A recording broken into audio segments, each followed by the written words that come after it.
Self-service checkouts are failing. Over the last 20 years, retailers have experimented with this technology, and at first, they were an interesting bit of innovation in an industry that rarely changes. But now, shops, stores, and supermarkets are scrapping self-service checkouts.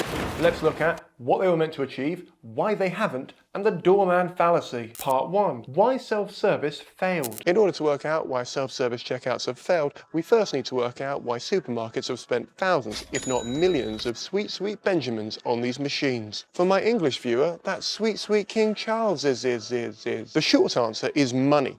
The long answer is time and money, and given that time is money, see the short answer. The machines were designed to speed up transactions and cut down on labour costs, and it would appear they failed on both fronts. Customers often require assistance for errors or age verification, and data shows that retailers who use self-service checkouts get stuff stolen twice as much as the industry average. Why? Well, me in a hat with the label still on to illustrate my point, but it just looks like I stole it. It turns out we, the great unwashed, can steal easier from a robot than a person, which sort of explains why over 60% of customers prefer these machines to humans. And to be fair, you are asking us to work for free for your company.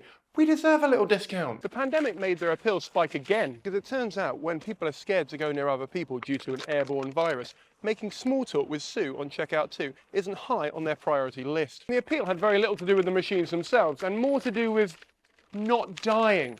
Who knew? This has led to Target only using them in the 10 items or less lane, Wal-Mart removing them completely from some stores, UK supermarket chain Booths removed all their machines and now are employing more staff. Oh, Dollar General, who tried to swap out all of their staff with these machines, are now U-turning faster than a teenager playing GTA 2. And look, if Amazon couldn't create contactless and staffless stores, you're not going to be able to do it either. In Dollar General's third quarter earnings call, their CEO said, "We relied and started to rely too much this year on self-service in our stores. We should be using self-checkout as a secondary checkout vehicle, not a primary." No shit, they've fallen for the doorman fallacy. What's the doorman fallacy? Part 2, the doorman fallacy. There's a terrible echo in here. In the 1980s, fat cats who were trying to work out how to save money at their expensive hotels landed on the idea to fire the doorman. After all, they're only opening and closing the door. What's the worst that could happen?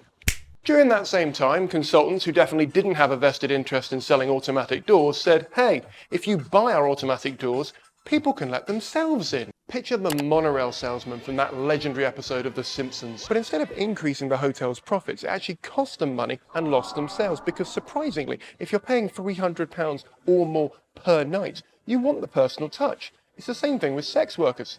Or so I'm told. The doorman fallacy is where you hear a job title and you assume what that person does for their job instead of actually asking them.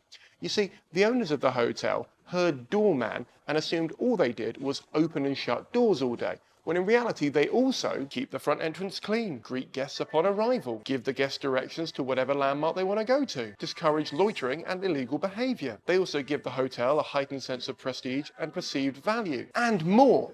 Write your favourite thing that a doorman's ever done for you in the comments below to help with the engagement rate on this video. Well, the same has happened for checkout operators, as demonstrated by me standing outside of this M&S because they wouldn't let me in for filming. Supermarkets naively assumed that all they were doing was scanning items, when in reality, they were also keeping the machines tidy, offering banter and companionship to lonely old people, discouraging shoplifting because it's harder to steal from a person face to face than it is to trick a machine, and more. In short, you can't make someone work for you for free and expect them not to resent you for it. And you definitely can't expect them to work for you for free and then pay you for the privilege, which is a sentence so dumb I can't believe I'm having to say it. Part 3. So why are they failing? Well, I don't want to speak for everyone, but I can and will. People don't hate self-service checkouts. What we hate is when supermarkets essentially remove the human element from the checkout experience. If I've got 5 items in my basket, I'll do it myself. But if I've got a weekly shop, you can bet your ass I want a human operator. So if you want to keep a few of these machines, go ahead. But next time you're thinking about firing a member of staff, don't just read their job title and assume what they do. Ask them, because when you put profit above people, you become a self-serving arsehole. Godspeed.